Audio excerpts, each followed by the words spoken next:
কথা ভেবেছিলাম। আর আমাদের ঘরে তো মাত্র আমরা দুজন মানুষ। আর তোর কি মনে হয় আমাদের দুজনের ঘরের কাছে আমরা দুজন মিলে সামনে নিতে পারবো না? দুজন মানুষের খাবার আমি নিজে বানাতে পারবো না? আর তুই তার বদলে কি করলি? তুই আমারই হাজবেন্ডের উপর নজর দিচ্ছিস, তুই ওর উপরে লাইন মারছিস। তুই এটা খুব ভালো করেই জানিস যে ও বিবাহিত আর ও তোকে কোনোদিনও ভালোবাসবে না, ও আমাকে ভালোবাসে।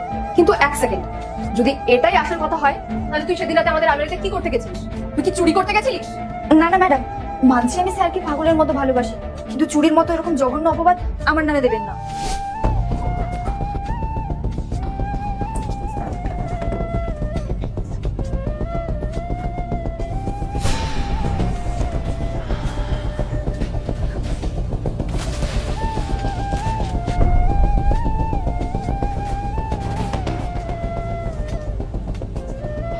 কি ব্যাপার রিতা, তুই এত রাতে এখানে কি করছিস? আরে ম্যাডাম, পরিষ্কার করছিলাম। এই সময় এখন পরিষ্কার করার দরকার নেই, আলমারিটা বন্ধ কর আর জাগিয়ে ঘুমিয়ে পড়। ঠিক আছে ম্যাডাম, যাচ্ছি। মেয়েটা কি পাগল টাগল আছে নাকি? এত রাতে কে পরিষ্কার করতে আসে? চুরি টুরি করতে আসেনি তো? হতেই পারে, কেননা এত রাতে কে পরিষ্কার করতে আসে? আল্লাহর নামটি দেখে যে এড়িয়ে যাবে তার মনের ইচ্ছা কখনোই পূরণ হবে না। তাই আল্লাহর এই নামটির জন্য একটি লাইক এবং সাবস্ক্রাইব করে যাও। সাবধানে দেখো।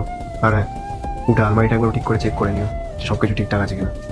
হ্যাঁ ঠিক আছে, চেক করতে হবে, কারণ আমারও উপর সন্দেহ হচ্ছে।